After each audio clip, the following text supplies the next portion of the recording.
Hello everyone, hello vinyl community and everyone watching this.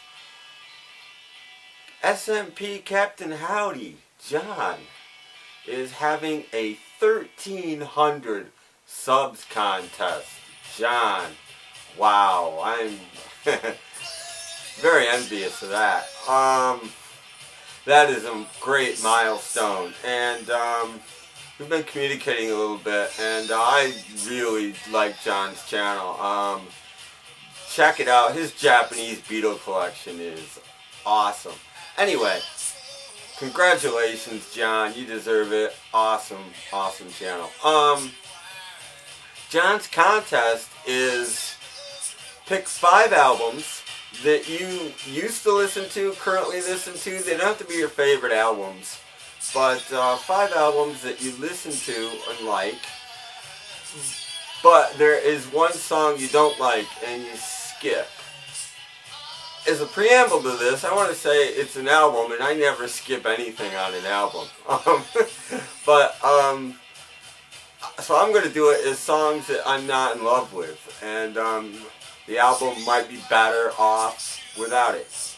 A song I don't adore.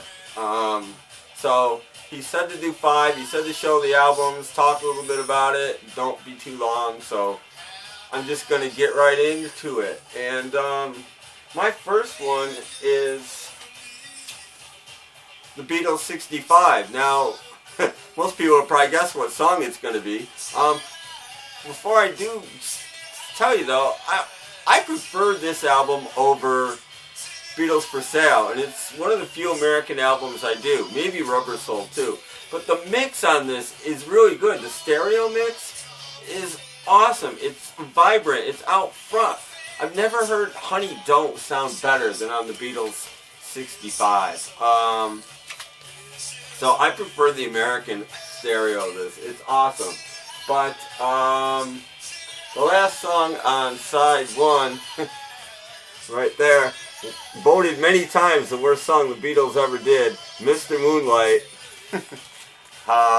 Not in love with Mr. Moonlight, and I could certainly lift the needle after I'll Follow the Sun, flip the record, and start off with Honey Doe. It's just, I agree with the people that said it's the worst thing the Beatles ever did. Not, in my opinion. It's not a good song. It's not that the Beatles did anything wrong with it. It's just not a good song. It's originally a Dr. Feelgood song, and I don't really like Dr. Feelgood's version either. Anyway, so that's 1. Beatles 65 and Mr. Moonlight. Second one is on one of my favorite albums in the whole world, Big Star's first album, #1 record. This is a Big Beat reissue from the 80s. I do not own an original of this album, and it's a big time on my want list. And there's the track listing.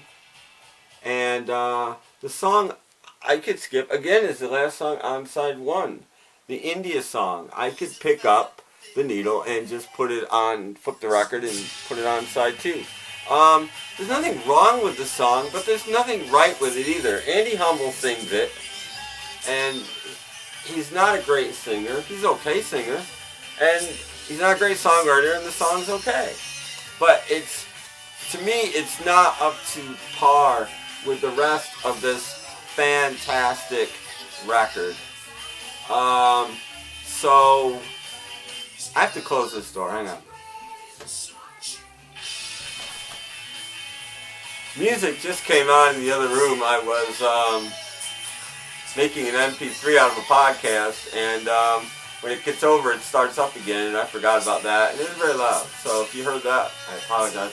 Anyway, so my second pick is the India song from Big Star's first album, Radio City. Now there's a little story behind the third one. Another one of my favorite albums, maybe my favorite album from the 80s, at least one of them. XTC Skylarkin. Todd Rundgren produced it. Andy Partridge and Colin Moulding wrote it. Pretty much a flawless album, except, you probably won't be able to see this, but on the set list, the original album had The Man Who Sold I don't even know the name of the song. Man Who Sailed Around His Soul. I just don't like it. And it was Andy Partridge's favorite song on the album, believe it or not. But the record company didn't like it a whole lot either. And they put out Dear God on the B-side of their first single, Grass. DJ started flipping it. It became a hit.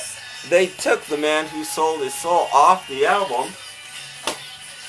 And if you get a subsequent copy, it's gone, and Dear God is on there in its place.